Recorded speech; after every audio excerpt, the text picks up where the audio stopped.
में क्या चाहते हैं? सीनियर सिटीजन चाहते हैं कि उनकी पेंशन पर टैक्स ना लगे, साथ ही रेल सफर में सीनियर सिटीजन को मिलने वाली रियायतें भी फिर से शुरू की जाए।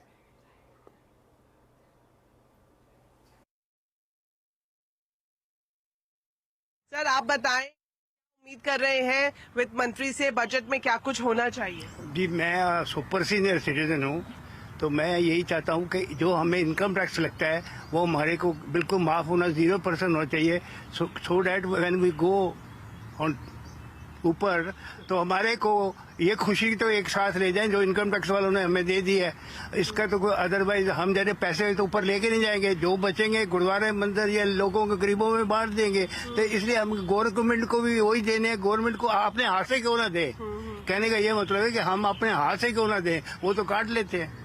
बस माफ होना चाहिए टैक्स सुपर सीनियर। आपको लगता है कि आपकी जो पेंशन या फिर जो इंटरेस्ट से इनकम होती है उसका बड़ा हिस्सा टैक्स में चला जाता है? हाँ, बड़ा हिस्सा टैक्स में चल जाता है और हमारी मैक्सिमम तनख्वाह जो पेंशन से तनख्वाह इंटरेस्ट से इनकम टैक्स लग जाता है। I am 30% plus education loan का 4%।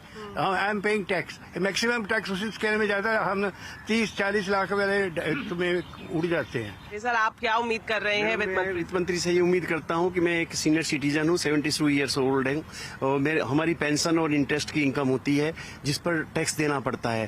तो मेरी वित्त मंत्री से ही ये गुजारिश है कि 70 के बाद में ये टैक्स हमें ना देना पड़े। और जो ओल्ड रिजीम और नो रिजीम आ रहा है उसमें ओल्ड रिजीम में मानो हम 80G में वो कर देते हैं, 80C में कर देते हैं।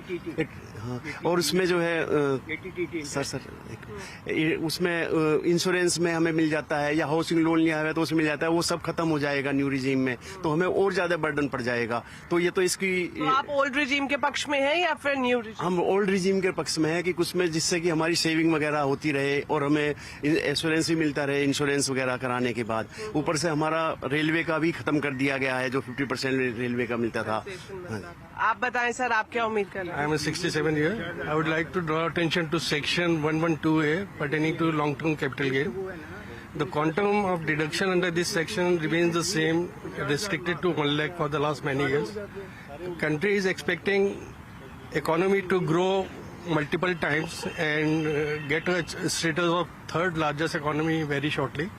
So, and share transactions are also increasing day by day. So, I'd like the FM to review this deduction and increase it to a great extent. मतलब लॉन्ग टर्म कैपिटल गेन को लेकर आपकी क्या उम्मीद है, संक्षिप्त में बताएं। It should be at least minimum restricted to 5 lakh.